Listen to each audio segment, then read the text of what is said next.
à l'église CCH. Si c'est la première fois que vous êtes ici, pour ceux qui nous écoutent sur les réseaux sociaux, si c'est la première fois que vous nous écoutez, soyez bienvenus, soyez comme à la maison. Aujourd'hui, je peux dire qu'il fait beau. Comparé aux autres journées, il fait beau. Malgré qu'il pleut un peu, ça veut dire que l'été arrive bientôt. On pourra se réjouir encore plus quand le beau temps sera là. Et aujourd'hui, nous sommes encore dans cette thématique qui s'intitule Eratom. Ici, aujourd'hui, nous avons notre pasteur Laurent. Et juste avant de laisser la place à notre pasteur Laurent, je voudrais déjà sauter à la semaine prochaine. La semaine prochaine, on aura un pasteur invité qui va être Éric Lafleur, pasteur de l'Église Génération de Laval, qui va être là avec nous. En plus, pour ceux qui le connaissent, Scott va aussi être là dimanche prochain pour nous amener à la louange. Et on aura aussi un événement pour les ados. Les ados, la semaine prochaine, auront leur réunion. Donc, je pense que c'est le temps d'inviter des amis et de dire, tu sais quoi, venez, il y a quelque chose de le fun qui va se passer à l'église CCH, comme à tous les habitudes, mais intentionnellement pour les ados, de dire, tu sais quoi, amène ton ado, il y aura une réunion pour ces ados. Donc, s'il vous plaît, invitez vos amis. Ce serait le fun que plus de personnes seraient là pour profiter ce qui va se passer la semaine prochaine. Donc, on revient à aujourd'hui. Donc, c'est Pasteur Laurent qui va venir prêcher. Si vos cellulaires ne sont pas en mode vibration, s'il vous plaît, juste vérifiez si vos cellulaires sont en mode vibration. Et n'oubliez pas, on est là pour encourager notre pasteur. Si vous êtes béni, n'hésitez pas à dire Amen. N'hésitez pas d'encourager notre pasteur. Et c'est toujours le fun d'avoir un public, on va dire, actif, qui est là, qui est prêt à nous encourager. Et juste avant de laisser la place à Pasteur Laurent, je vais prendre le temps de prier. Seigneur, nous voulons te rendre gloire et te remercier pour qui tu es, te remercier pour ton amour, te remercier pour ta grâce, te remercier, Seigneur Dieu, pour de nous aimer malgré qu'on ne le mérite pas, Seigneur Dieu, d'être là pour chacun de nous, Seigneur. Aujourd'hui, tu as une parole pour nous, Seigneur Dieu, que tu puisses disposer nos cœurs afin que nous puissions entendre, Seigneur Dieu, qu'est-ce que tu as pour nous, mais pas juste entendre, mais que nous puissions la méditer et que nous puissions la pratiquer dans nos vies de tous les jours, Seigneur. Je te remets notre pasteur Laurent entre tes mains, que tu puisses le garder, que les paroles qui sortent de sa bouche puissent être les tiennes et que tu puisses l'utiliser à ta manière. Et c'est ainsi que je te prie, de le nom de ton Fils Jésus-Christ, que tout le monde puisse dire un grand. Est-ce qu'on peut accueillir notre pasteur Laurent?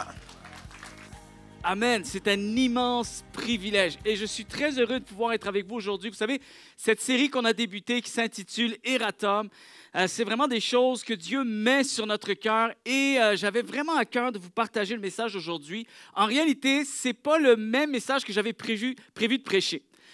En fait, il y avait déjà un sujet qui était sur mon cœur, mais on a vécu quelque chose de spécial cette semaine. En fait, j'ai été invité à faire un partage avec le Collège biblique. On m'a demandé de partager quelque chose avec les étudiants, l'Institut biblique du Québec. Et donc, j'étais à leur chapelle, le temps de chapelle qu'ils avaient jeudi soir.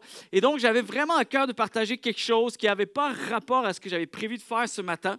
Et en même temps, pendant la soirée, pendant que je partageais, en même temps, c'est une vérité qui me faisait du bien à moi encore. Et j'ai senti, en sortant de cette soirée, j'ai senti que Dieu me demandait de changer un peu la trajectoire de ce qui était prévu. Et j'ai comme retravaillé un message pour nous aujourd'hui à travers le sujet que j'ai partagé durant ce temps de chapelle avec l'IBQ. Et en réalité, chers amis, en fait, durant ce temps de chapelle, j'ai partagé, et combien croient qu'on a besoin de se faire rappeler cette vérité, l'importance du contentement. L'importance du contentement. Et je vais un peu expliquer, je vais même pousser la pensée encore plus loin que ce que j'ai pu faire à travers le temps de chapelle à l'Institut biblique du Québec. Mais le titre de mon message ce matin s'intitule « Reconnaissant et fort ». Reconnaissant et fort. Et je vais reprendre les mêmes versets que j'ai pris il y a 2 semaines en arrière. On avait pris Matthieu chapitre 20, versets 6 et 7. Pour ceux qui ne nous ont pas suivis depuis le début de la série, en fait, Eratom, on mentionne ce terme. Ça veut dire faute signalée, faute corrigée. Okay? Et donc, on veut reprendre aussi cette phrase que Jésus-Christ a partagée à travers le début des évangiles, dans tout le message également des béatitudes. Il disait ceci, « Il vous a été dit que, mais moi je vous dis que ».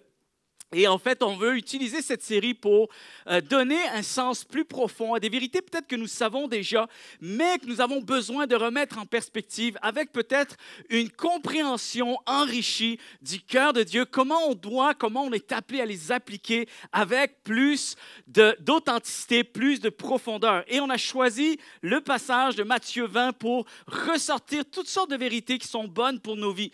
Et j'aimerais relire le verset 6 et 7, ça dit ceci, écoutez bien. Enfin, vers 5 heures du soir, il sortit, le maître de la vigne. Donc, pour ceux qui n'ont peut-être pas suivi, Matthieu 20, c'est un maître de vigne qui va employer des ouvriers.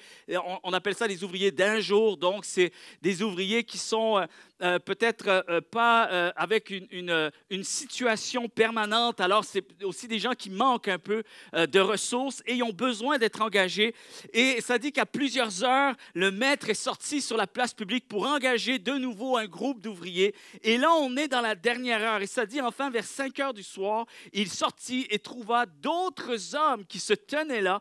Il leur demanda, « Pourquoi restez-vous ici toute la journée sans rien faire? » Et ils lui répondirent, parce que personne ne nous a engagés, répondirent-ils. Il leur dit, eh bien, allez vous aussi travailler dans ma vigne. Alors, j'avais déjà partagé quelque chose à propos de ces deux versets. Des fois, il y a juste deux versets qui viennent à nous avec subtilité et finalement, il y a un grand message en arrière. Et bien plus qu'un message, il y en a un deuxième. Si on regarde des fois dans les Saintes Écritures, un seul verset, comment il peut nous amener plusieurs vérités. Comment on peut être enseigné sur le cœur de Dieu d'une manière tellement multiple, tellement enrichie. Et là, ici, dans ces deux versets, il y a un grand message à propos de la puissance du contentement. La puissance du contentement. En fait, ici, on parle d'une dernière heure. Et vous savez que pour qu'il y ait des ouvriers qui acceptent d'aller travailler, ne serait-ce que pour une seule heure, la dernière de la journée, c'est qu'ils ont dû également faire un travail au préalable. Plusieurs spécialistes de la vie disent que ça aussi, des fois, ça passe trop vite, ça nous échappe, cette vérité. C'est qu'il a fallu, non seulement j'avais mentionné qu'il faut une disposition de cœur qui continue à espérer, malgré les heures qui défilent, où finalement le maître n'est pas encore revenu. Les heures défilent, mais j'espère qu'il viendra un jour, qu'il viendra un moment. Et ça, on a fait toute une analogie pour nous, à propos de Dieu, parfois, on a l'impression que les choses perdurent, les choses restent pareilles et on est peut-être éprouvé par certaines circonstances, mais nous avons foi que Dieu ne nous oubliera pas. Amen. Et ici, la dernière heure. Vous savez, pour accepter cette dernière heure, il ne faut pas seulement l'accepter, il faut aussi s'en réjouir de cette dernière heure. Et pour ça, ça prend une disposition, chers amis, de cœur, que je souhaite que chaque croyant, nous puissions marcher avec cette même disposition. C'est une grande leçon, c'est un grand enseignement pour nous. Mais cette dernière heure, elle a été saisie avec joie. Et la seule manière de pouvoir saisir cette dernière heure avec joie, je vais l'accueillir avec joie. Oui, je suis preneur, je vais la prendre. Je ne vais pas la mépriser, je ne vais pas la rejeter, je vais la prendre. Et pour ça, il faut aussi faire la paix avec toutes les 6 premières heures qu'on a manquées. Il faut faire la paix avec ce qui a été manqué, ce qu'on n'a pas vécu, ce qu'on n'a pas reçu. Et chers amis, ici, ce matin, j'aimerais qu'on puisse réaliser qu'ici, il y a des hommes qui ont réussi, qui sont parvenus à se réjouir d'avoir eu accès à cette dernière heure et n'ont pas nécessairement fait cas des 6 autres manquantes. Et c'est une grande leçon pour nous. Vous savez, sur 7 choses que j'aurais aimé avoir, il y a 7 heures dans une journée de travail, en tout cas dans cette culture à l'époque de la Palestine, 7 heures de travail, sur 7 choses que j'aurais aimé avoir, je vais choisir de me réjouir de ce que j'en ai eu qu'une seule. Je vais choisir de me réjouir ne serait-ce que pour une seule que j'ai réussi à recevoir. Chers amis, c'est ça le contentement. C'est d'arriver à voir la bénédiction malgré tout ce que je considère peut-être que j'aurais aimé avoir, mais je ne l'ai pas eu. Je choisis quand même de fixer les regards sur la bénédiction. Il n'y a peut-être pas toutes les bénédictions que j'aurais espérées, il n'y en a qu'une, et c'est cette bénédiction qui va me permettre de continuer avec un regard enrichi, réjoui, et que je garde le positivisme sur la totalité de ma vie. Quelqu'un devrait dire Amen.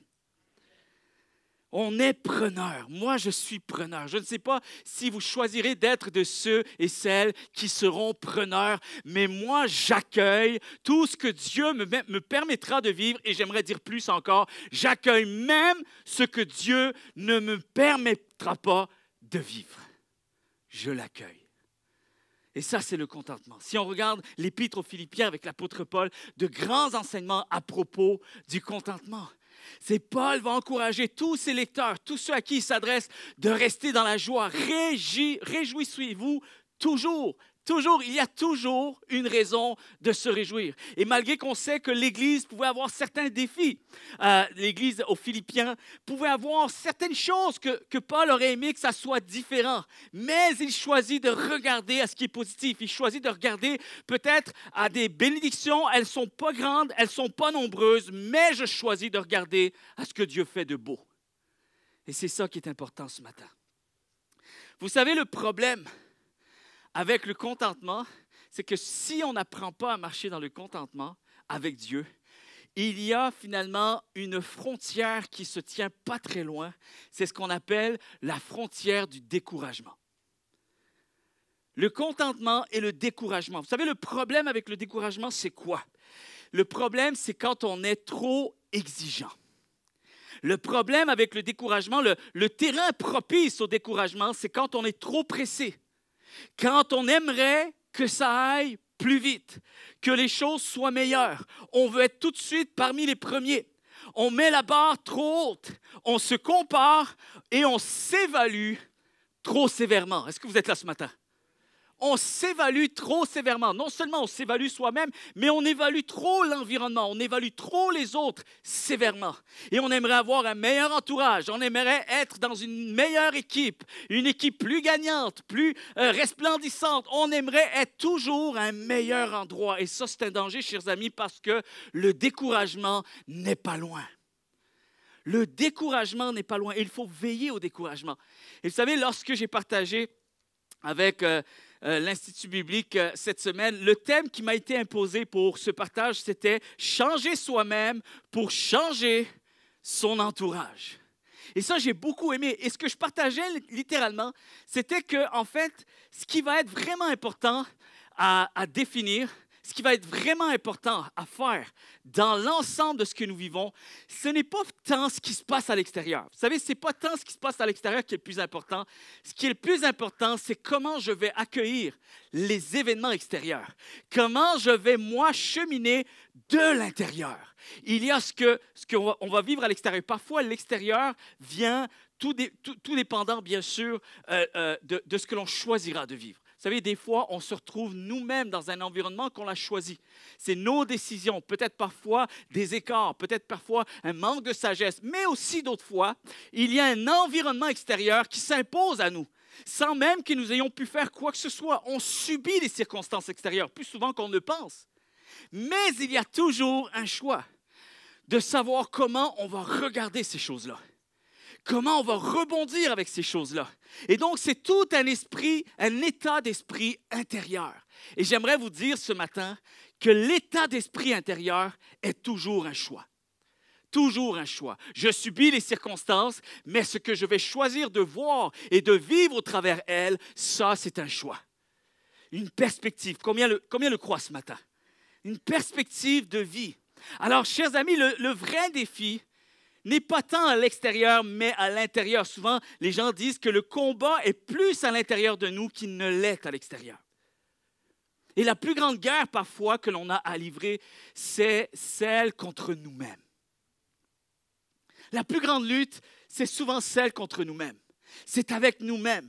C'est souvent à l'intérieur. Comment on réagit? Qu'est-ce qui se passe à l'intérieur de nous? Et il faut savoir dompter tout ça. Et il faut savoir aussi vivre et lutter ces choses-là avec Dieu, devant Dieu. Et ne pas se comporter en victime, mais de croire que même Dieu est plus grand que ces choses-là. Et il faut réaliser ceci. Un jour, il y a une petite fille qui a eu une très mauvaise attitude. Ce n'est pas ma fille, OK, mais c'est une histoire. Par contre, ma fille a aussi vécu ce genre de situation. J'aurais pu dire finalement que ça s'est passé avec ma fille. Mais ce qui m'a beaucoup touché, c'est de voir la phrase que la petite fille a dit parce qu'elle a tellement désobéi que son père est obligé de lui mettre une conséquence. Donc, la conséquence, c'est tu vas t'asseoir sur une chaise dans un coin dans la salle. Chez nous, en France, on appelle ça « va au piquet ». Je ne sais pas si ici, ça se dit cette expression. Je n'ai jamais compris pourquoi le piquet. Ici, c'est va dans le coin, OK? Mais le piquet, c'était le piquet, c'était, tu avais une chaise vide dans la salle de cours à l'école, dans un coin, devant tous les élèves, tu vois? Alors, OK, tu ne m'as pas écouté, va au piquet. Et là, tu t'assois, puis tu as l'air vraiment ridicule, tu vois? Tu t'assois comme ça, puis tu as honte. Tu dis, avoir su, j'aurais aimé faire plus attention. Bon. Mais là, la petite fille, elle est tellement fâchée et elle continue. Et son père insiste, attention, tu vas avoir d'autres conséquences. Va t'asseoir sur la chaise, je veux que tu t'assoies. C'est ta conséquence, tu vas rester là un petit moment. Et là, elle s'assoit, mais elle s'assoit avec orgueil. Et elle s'assoit et en s'asseyant, elle dit ceci, « Papa, regarde-moi bien. Peut-être que d'un regard extérieur, je suis assise. Mais sache qu'à l'intérieur de moi, je reste encore debout. » J'ai aimé cette histoire et j'aimerais amener cette histoire différemment. Vous savez, autant qu'on peut le voir de manière négative, j'aimerais que, sous un autre ordre d'idée, qu'on puisse regarder ça peut-être d'une manière un petit peu plus positive au niveau de la foi. Vous savez, j'aime ce passage qui se trouve dans Michée. Vous ne l'avez pas à l'écran, mais le passage de Michée au chapitre 7 et au verset 8. J'aimerais que l'on puisse l'entendre comme il faut. Regardez bien ceci, ça dit « Ne te réjouis pas à mon sujet, mon ennemi, car si je suis tombé, je vais me relever.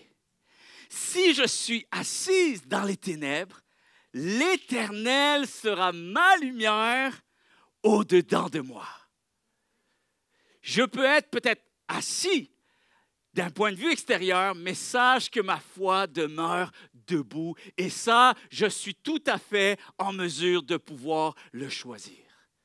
C'est un état d'esprit, chers amis. Je ne sais pas si vous êtes avec moi ce matin, mais c'est un message qui brûle très fort sur mon cœur. Et à plusieurs reprises, lorsqu'il y avait des conquêtes à effectuer dans l'Ancien Testament, lorsqu'il y avait des circonstances atténuantes, des circonstances défavorables, même dans le Nouveau Testament, vous remarquerez une chose, que Dieu ne règle pas en premier les circonstances avec ses serviteurs. Non, la première chose qu'il fait, Dieu, c'est de fortifier son serviteur. C'est de le fortifier de l'intérieur. Alors que les situations n'ont toujours pas changé, il change l'univers intérieur de ceux et celles qui le servent. Il change l'état d'esprit. Il fortifie de l'intérieur. C'est pour ça qu'il est dit « Sois fort ». À Josué, il lui dira « Fortifie-toi et prends courage. » Il y aura des guerres, il y aura des luttes, il y aura des conquêtes, mais la première chose que je dois faire et ce que je vais devoir continuer à faire continuellement, c'est de te fortifier et de te redonner du courage, afin que tu puisses voir non pas les circonstances comme étant écrasantes, mais que tu puisses les voir comme étant une opportunité de me voir à l'œuvre dans ta vie. Toi, suis-moi. C'est ce que Jésus dira aussi à un homme. Avec un regard qui va dans tous les sens, qui regarde et qui évalue.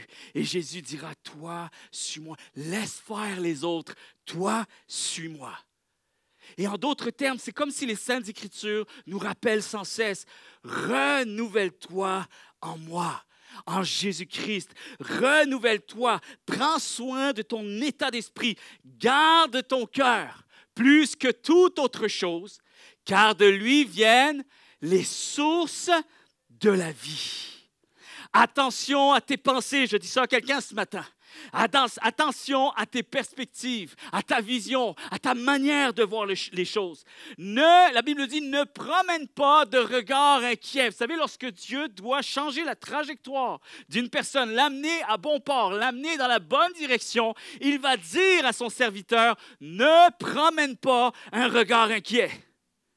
Ne te laisse pas séduire. Et on sait que Paul, même dans, je pense que c'est la deuxième épître à Timothée, il va partager cette réalité. Il va écrire à d'autres chrétiens en disant « Tous m'ont abandonné, plusieurs m'ont abandonné. » Et entre autres, en l'occurrence, il va dire même que certains m'ont abandonné pour l'amour de ce siècle. La vision a été détournée. Et je crois aussi, chers amis, que c'est toujours une question de perspective. Le découragement n'est jamais très loin, surtout. Et on ne peut pas l'attester, on ne peut pas le dire clairement. Alors, je vous dis un peu ce que je crois qui aurait pu arriver. Alors, interprétez-le comme vous voulez, mais on sait que pour suivre Paul, c'est suivre aussi le parcours de sa vie. Et Paul n'a pas eu un parcours assez confortable, on va dire. Et les mots sont très faibles. Paul a eu quand même un parcours souffrant, difficile. À plusieurs reprises, il ne le cachera pas. Il va donner des détails de différentes saisons, différents épisodes qu'il a dû traverser. Et on sait que sincèrement, en tant qu'humain, la nature humaine a dû être éprouvée. Et ce n'est pas juste son corps qui a été éprouvé, ses pensées ont été éprouvées. Son état d'esprit a été éprouvé. Donc, il y a des luttes de toutes sortes de manières qu'on est appelé à vivre. Maintenant, ce que j'aime aussi dans cette histoire, c'est que Paul a été de ceux et celles qui ont persévéré. Et je suis convaincu que Paul a dû, à maintes reprises, revenir plusieurs fois, demander à Dieu, Seigneur, renouvelle mon cœur, renouvelle mes pensées, renouvelle ma perspective, renouvelle ma vision, parce que sinon, je vais flancher, le découragement est à ma porte. Et quand il dit « plusieurs m'ont abandonné », on ne peut pas leur jeter la pierre à ces gens-là. Parce que ça se peut que de suivre Paul, il y ait eu peut-être un parcours de souffrance, un parcours de redondance. Rien ne change, c'est toujours pareil, on souffre et on souffre pour toujours. Et ensuite, on parle de permanence. Quelque chose qui est là, récurrent, continuellement, sans intermittence. Et ça se pourrait que la perspective ait été affaiblie. Ça se pourrait que l'état d'esprit a été fragilisé. Ça se pourrait finalement que la foi, la persévérance de la foi n'est jamais très loin de la manière dont on apprend à regarder les choses. Une perspective, un regard sur ma vie. Et vous savez, moi je dis souvent ceci, parfois Dieu doit calmer les tempêtes qui sont autour de nous. Et d'autres fois, plus souvent qu'on ne le pense, Dieu doit calmer les tempêtes qui sont à l'intérieur de nous. Des fois, on vient à Dieu, Seigneur, regarde la tempête. Dieu dit, je ne vois rien. Je dis, ben oui, je souffre, pourtant, c'est une réalité. Regarde les tempêtes, elles sont à l'intérieur de toi. Laurent, elles sont à l'intérieur de toi. Alors, je vais faire un travail en toi. Les tempêtes intérieures sont parfois plus grandes que ce qu'elles ne sont à l'extérieur, chers amis. Et parfois, dans la prière, vous savez ce qu'on fait?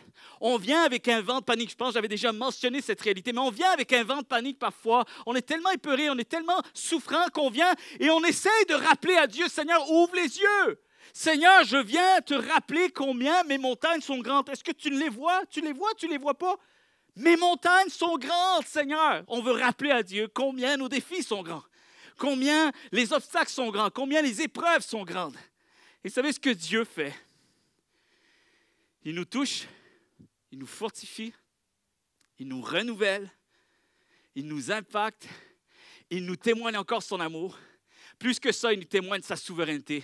Il nous montre, il y a une révélation qui vient en nous et parfois c'est inexplicable. On en sort de nos temps de prière avec cette conviction que toutes mes montagnes, en fait on en sort et c'est plus à Dieu qu'on rappelle combien nos montagnes sont grandes. On en sort et on déclare à nos montagnes combien Dieu est grand. Combien Dieu est souverain. Et ça change la perspective. C'est ça la dimension de la foi, chers amis. Alors je dis toujours comme conseil, apprends à aimer ce que tu as. Combien le croient? Apprends à aimer ce que tu as. J'aimerais dire à quelqu'un ce matin, et je crois on sera tous d'accord avec ça. Combien croient que parfois, quelquefois, nous ne pouvons rien faire pour se sortir de certaines situations? Parfois on est coincé, parfois on est bloqué. Parfois, on ne peut rien faire pour régler un problème. Même si le problème est persistant, parfois, on essaye d'évaluer, d'analyser et on n'y trouve aucune solution. On est démuni, on est dépouillé. Quelquefois également, on n'y peut rien pour solutionner un conflit. Quelquefois, on n'y peut rien pour changer une personne. Vous savez, Billy Graham disait toujours, le travail du Saint-Esprit, c'est de changer les gens, convertir les gens. Mon travail à moi, c'est de les aimer. Et parfois, on essaie trop de changer. Et on voit aussi des gens, parce qu'on est tellement sensible, on est affecté de voir des gens qui souffrent et on aimerait pouvoir changer leur environnement. Mais on n'y peut pas.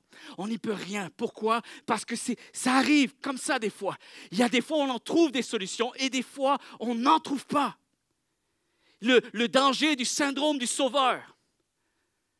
Et la meilleure chose à faire alors, dans ces moments-là, vous savez, ça va être quoi?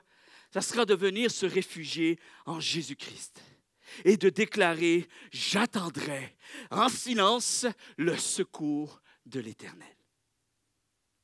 Chers amis, que fait-on quand on n'a pas toutes les réponses?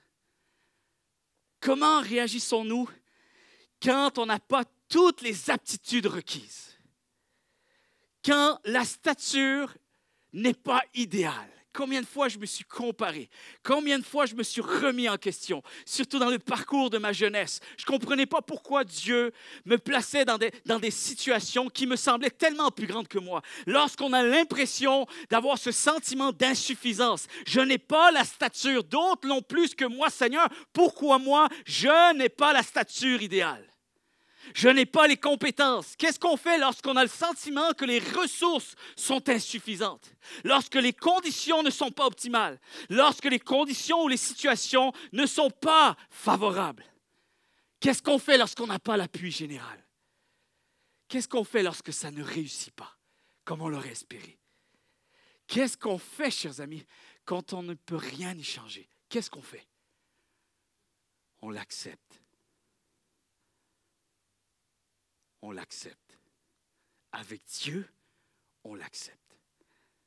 Et c'est très important. J'ai une devise dans ma vie, c'est celle-ci. Quand on n'a pas ce que l'on aimerait avoir, il faut apprendre à aimer ce que l'on a. Et vous pouvez presque résumer l'Épître aux Philippiens avec cette phrase. Je crois que Paul, il me regarderait comme, wow, je me suis tué à écrire 4 chapitres, avoir su juste une phrase, puis ça.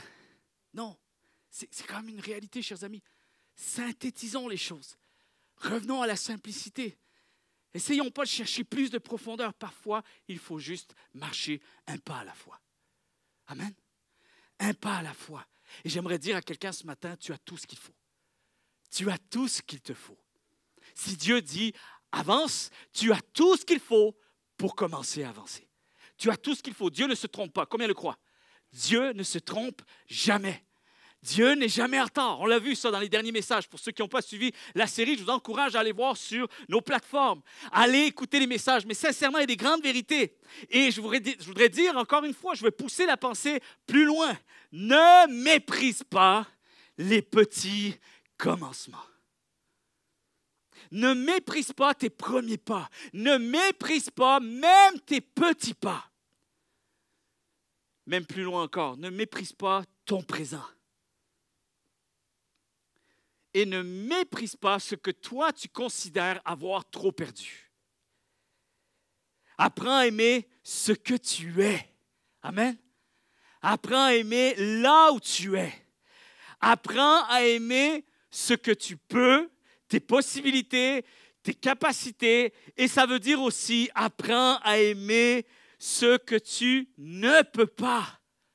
Ce que tu n'es pas en mesure de pouvoir faire aujourd'hui ne te rend pas malade avec ce que tu n'es pas capable d'accomplir encore. Je ne sais pas si vous saisissez ce message, mais il y a une profondeur et il y a une persévérance de foi qui est enseignée à travers de tels principes. Apprends à aimer ce que tu n'es pas. Quelqu'un devrait dire Amen. Apprends à aimer ce que tu n'es pas encore, ce que tu n'as pas encore. Et vous savez, dans ce principe de apprends à aimer ce que tu ne sais pas encore. C'est ça aussi. La réalité, c'est qu'on juge l'avenir en fonction du présent. Mais qui dit que l'histoire est finie? Qui dit qu'il y a une fin après cette journée? Qui a statué ça? Qui peut le dire si ce n'est Dieu? Qui connaît l'ensemble de ta vie, l'histoire de ta vie? C'est Dieu lui-même, chers amis. Et vous savez, une des choses, à un moment donné, je méditais, je pense que je l'avais aussi mentionné quelques fois, mais je me mets toujours à réfléchir. C'est comme une devise. J'ai appris à aimer ce que Dieu ne me révèle pas tout de suite.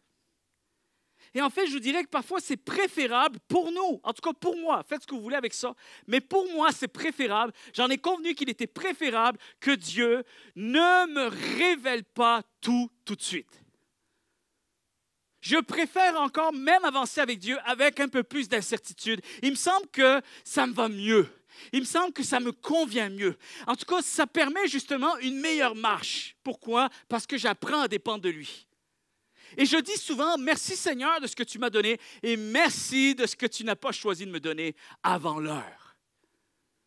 Avant l'heure. Merci de ne pas avoir cédé à mes caprices. Merci de ne pas toujours m'écouter.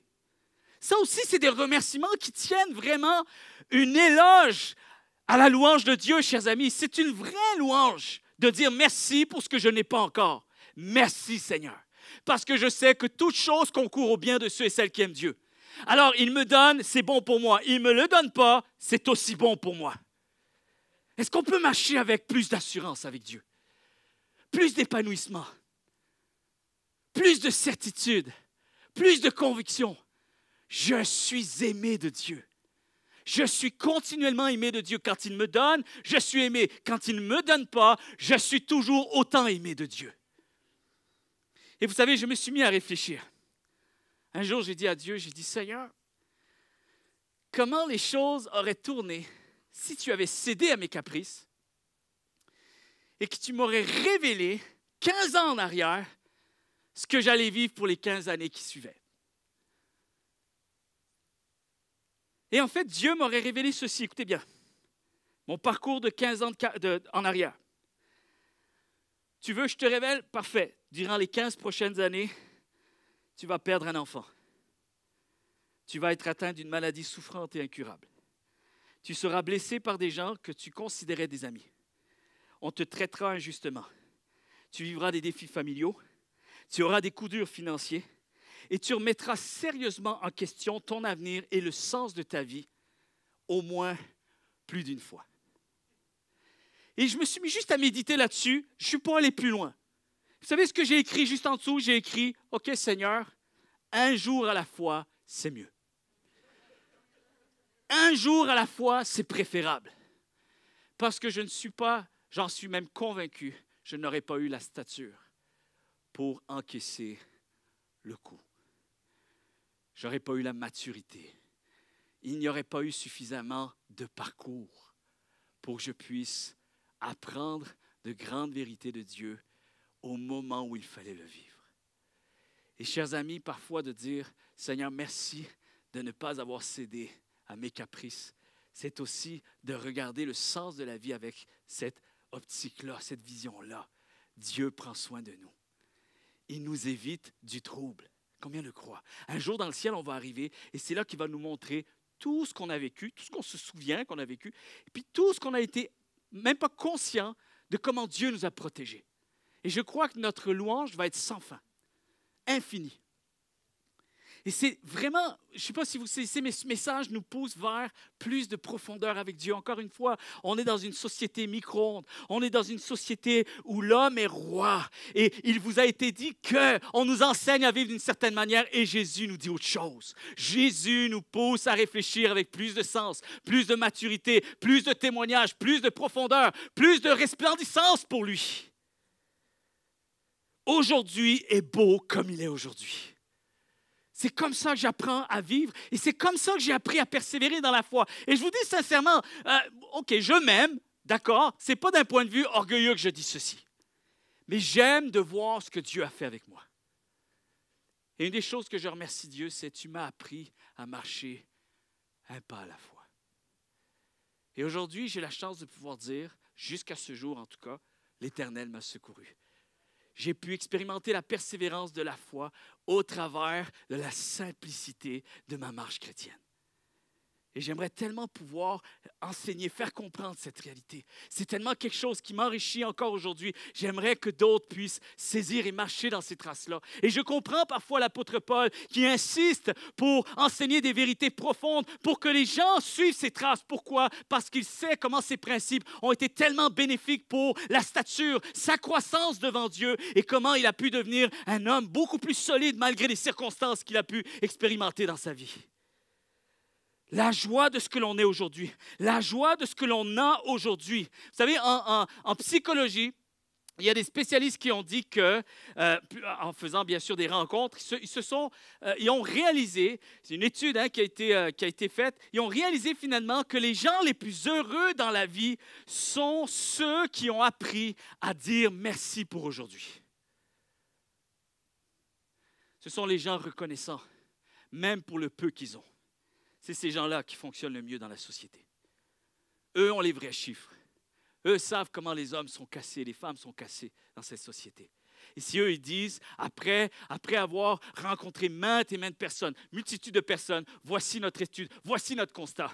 Soyez reconnaissants et vous allez vivre mieux dans la vie. Et ce n'est pas quelque chose que Jésus avait déjà manqué de dire. Vous savez aussi parfois, excusez-moi un peu, je pousse le principe un petit peu plus loin, et bien sûr avec amour et compassion, toujours. Une des choses que l'on croit, Pasteur Candy, Joey également, on se voit ensemble et on parle même de l'Église, le futur de l'Église. Une des choses que l'on refuse de faire, une des choses qu'on a toujours refusé de faire, c'est de mépriser le présent. C'est de mépriser nos possibilités, de mépriser nos capacités actuelles, notre réalité. Si petites soient-elles, nous les acceptons. Nous les acceptons. Et vous savez, une des choses qu'on fait, parfois, oui, c'est vrai, il y a du découragement, mais c'est toujours plus compliqué lorsqu'on travaille dans un environnement où on est trop pressé. Faites l'expérience, vous allez voir que même les plus grands employeurs, ce qu'ils veulent, c'est des employés qui apprennent à marcher et à travailler avec un peu plus de simplicité. C'est difficile, chers amis, d'avancer avec des gens qui n'arrivent jamais à prendre plaisir à ce qui se passe aujourd'hui. C'est très difficile. C'est très difficile de travailler avec des gens qui soulèvent constamment des problèmes, constamment de l'imperfection. On dénote toujours l'imperfection. Très rarement, on va les entendre donner des compliments ou des choses bonnes, soulever des choses bonnes. C'est très compliqué, chers amis, de travailler avec des gens qui s'évaluent trop, qui sont toujours en mode chirurgie à cœur ouvert. Tu sais, quand se noyer dans un verre d'eau, s'enfarger dans les fleurs du tapis, non, on voit ça comme une chirurgie à cœur ouvert. Tout est urgent, tout est important, il y a un enjeu éternel sur tout. C'est lourd à porter, chers amis. C'est toujours grave. C'est jamais assez. Il faut. On doit. Ça manque éperdument de simplicité. Ça manque d'humilité, chers amis. C'est comme travailler avec un ego surdimensionné. Et le pire dans tout ça, c'est qu'il y a des gens qui se permettent de faire des choses alors qu'ils n'ont même pas reçu l'autorisation. Moi, des fois, je me fais évaluer par des gens que je ne connais même pas. Imagine un peu la scène. Mais excuse-moi, comment t'appelles-tu? Est-ce qu'il y aurait eu, à moins que j'ai bu un soir, je ne sais pas, j'ai perdu la mémoire, est-ce qu'éventuellement je t'aurais donné l'autorisation de revoir l'ensemble de ce qui se passe dans ma vie? Excusez-moi, je sens le silence comme si je plombais un peu l'ambiance, mais ce n'est pas grave, je vais quand même continuer. Trop sérieux, trop rigide, trop lourd. Vous savez ce que ça devient? Ça devient désagréable. Et moi, quand je regarde le témoignage de Jésus, quand je regarde le témoignage des disciples, ça ne me donne pas l'impression qu'être en leur compagnie était désagréable. Vous savez ce que c'est aussi d'agir comme ça? C'est ce qu'on appelle des voleurs de vision. Ça nous vole la foi, chers amis. Ça nous vole la vision. Lorsqu'on est trop dans la vue, on oublie qu'il y a aussi une vision. Il n'y a pas tout ce qu'il y a aujourd'hui. Il y a tout ce que Dieu se prépare à faire. Il y a tout ce que Dieu organise à travers mon présent, si petit soit-il. Dieu accomplit une plus grande vision. Et parfois, lorsqu'on n'a pas la vue, il faut transférer à la vision pour continuer à avancer avec un sens de foi. Quelqu'un devrait dire Amen. Et je vais terminer avec ce point, c'est ma conclusion. Apprends à accueillir le chaos. Dernièrement, j'ai prêché un message, je pense qu'il y a à peu près 6 mois en arrière, pour ceux qui étaient peut-être en ligne. Je ne sais même pas si c'était en présentiel, je ne me souviens pas. Mais un message qui s'était mentionné, apprends à vivre avec le chaos. Et je vais aller un petit peu plus loin avec cette pensée. Aujourd'hui, je dis, apprends à accueillir le chaos. Serre-toi-en. Regarde le bien en face. N'arrête pas d'avancer. Saisis les opportunités qui viennent avec, même avec ce qui te semble être plus difficile. Apprends à vivre et à accueillir le chaos et accueille-le comme faisant, écoutez bien, accueille-le, apprends à l'accueillir comme faisant partie de ta destinée avec Dieu. Combien croient que Dieu n'est jamais pris au dépourvu? Amen. Dieu n'est jamais limité. Moi, j'avais toujours quelqu'un, je travaillais avec Gary Connors, président du collège biblique. On travaillait ensemble pendant plusieurs années. Et c'est là que j'ai commencé à être malade et tout, une maladie incurable. Ça, c'était vraiment difficile. Il y a des journées qui étaient vraiment difficiles. Et à chaque fois, il y avait cette phrase. Et ça me faisait du bien. C'était un peu simple, mais ça me faisait du bien. Il dit, tu sais, nous, on est surpris, mais sache que Dieu ne l'est jamais. Dieu n'est jamais surpris. Même dans ce qui nous déstabilise, Dieu ne l'a jamais été. Dieu a toujours, écoutez bien ce que je veux dire, Dieu a toujours une longueur d'avance. Combien le croient? Il a toujours une longueur d'avance. Vous savez, concernant les acteurs principaux de la Bible, les jours les plus sombres de leur vie ont été porteurs de grands miracles. Ont été porteurs de grands miracles. Et vous savez, lorsqu'on parle que le chaos donne un sens à notre destinée, et la foi, il y a tellement d'absolu dans la foi, chers amis, que des fois, on se limite à vivre une plus grande profondeur de foi dans la simplicité des choses de la vie. Tellement que la foi, on nous la dépeint comme la foi triomphe de tout.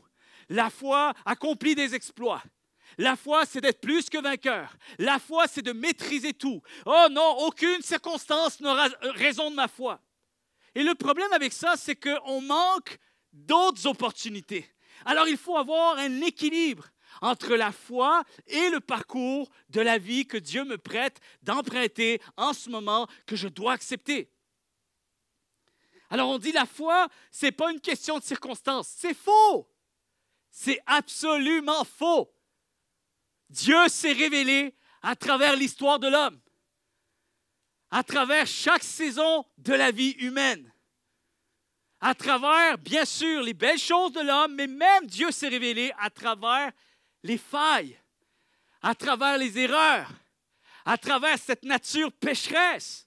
Dieu s'est révélé. On a une plus grande compréhension du cœur de Dieu après 6000 ans d'histoire d'humanité. Tout simplement pourquoi? Parce que Dieu s'est révélé au fur et à mesure que l'homme a parcouru chacune de ces circonstances. Sans les circonstances, chers amis, la foi ne serait que de la théorie vide. Sans les circonstances, la foi n'est que de la théorie vide. Pourquoi? Parce que les circonstances donnent du sens à notre foi. Elles donnent accès à la foi, chers amis. Il y a certaines personnes que quand tout va bien, ils ne pensent pas à Dieu. Et tout d'un coup, moi, j'ai des membres de ma famille qu'ils ont vécu des coups durs dans les deux dernières années. Et étrangement, ils ont toujours été insouciants, indifférents des choses de Dieu. Étrangement, c'est lorsque l'homme arrive dans une circonstance moins confortable que son cœur s'éveille aux choses de Dieu. Alors, je remercie Dieu pour les circonstances qui donnent accès à la foi, qui lui donnent de la valeur, de l'évolution, de la richesse, de la prestance, de l'influence, de la puissance et un témoignage resplendissant. Je donne du crédit aux circonstances, entre les mains de Dieu, bien sûr. Et vous savez, c'est toujours la nécessité de voir des contrastes. Vous savez, les contrastes se donnent de la valeur. Est-ce que vous saviez ça? Les contraires se donnent de la valeur. Vous savez, une lumière, et ça, je l'ai dit même il n'y a pas si longtemps encore, une lumière est valorisée toujours plus par la noirceur. Une lumière est valorisée par la noirceur. Et on ne portera jamais le même intérêt à un éclat lumineux en plein jour que s'il était en utilisation en pleine noirceur. Ça serait complètement différent. Sa valeur serait différente. L'intérêt que l'on porterait à cela. Également, la réussite, chers amis. Comment on fait pour apprécier la réussite? On apprécie d'avoir réussi. Pourquoi? Parce qu'il y avait un risque d'échouer. Vous êtes là? Il y avait un risque d'échouer. Ce que j'aime aussi avec une biographie que j'avais lue, Abraham Lincoln, c'est ce président extraordinaire qui est devenu président des États-Unis, mais ce qu'il faut savoir, c'est que dans son parcours, il a perdu 23 fois sur les 26 élections auxquelles il a participé. Imaginez un peu. Il me semble, moi, je suis son ami intime, je suis à côté de lui, je suis quelqu'un qui le connaît, je suis son bon chum. Après 3-4 échecs, là, je dis, écoute, fais d'autres choses dans la vie. Il me semble que la vie te parle, la vie te donne des signes. La vie t'indique quelque chose. En plus, il était très croyant. Moi, ça aurait été simple. Je dis, regarde, peut-être Dieu essaye de te dire quelque chose. Non, le gars, il continue.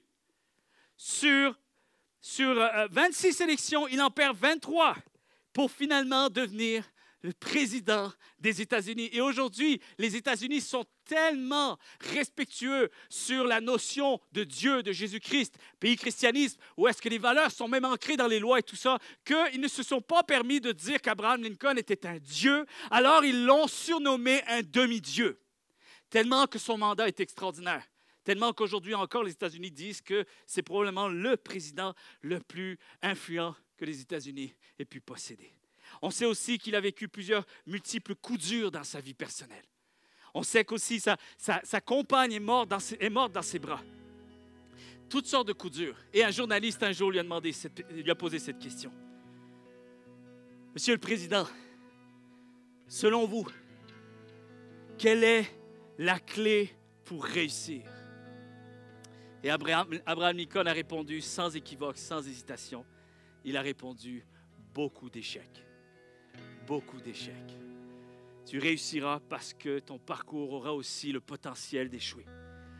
Comment on considère la foi que l'on doit préserver, que l'on doit protéger, que l'on doit garder, à laquelle on doit veiller, s'il n'y avait pas le risque de la perdre ou le risque de se refroidir, chers amis? Il y a un enjeu, il y a un combat, il y a une lutte. Également, la persévérance. Vous savez, c'est quoi la persévérance? La persévérance, c'est la réponse à la tentation d'abandonner. S'il n'y avait pas le risque ou la tentation d'abandonner, on ne connaîtrait pas la valeur de la persévérance, chers amis. Et encore une fois, j'aimerais dire aussi concernant l'amour, comment fait-on pour donner de la valeur à de l'amour s'il n'y a pas son contraste qui vient lui faire de l'ombre, qui vient essayer de l'anéantir, qui est la haine, la méchanceté? Chers amis, on ne serait pas en mesure d'apprécier davantage l'amour s'il n'y avait pas à côté le pouvoir d'haïr. Est-ce que vous comprenez? C'est pour ça que Jésus dira à ses disciples, il n'y a rien d'élogieux, il n'y a rien de si extraordinaire à aimer ceux qui vous font du bien. Mais là où l'amour va prendre une valeur et un intérêt tellement plus grand, tellement plus extraordinaire, c'est lorsque vous allez réussir à aimer même votre ennemi. Vous allez aimer celui qui vous persécute, celui qui use de méchanceté à votre égard. Voilà ce que Dieu veut faire à travers notre foi. Il utilise le parcours de notre vie pour enrichir notre foi, pour la rendre encore plus belle, pour la rendre encore plus riche, plus étincelante, un témoignage resplendissant. Vous savez, les gens nous regardent pas tant quand on va bien, lorsqu'on dit qu'on a la foi. Les gens qui n'ont pas la foi nous observent davantage lorsqu'ils savent que nous sommes également éprouvés tout comme eux. Et c'est là que la foi prend tout un autre sens.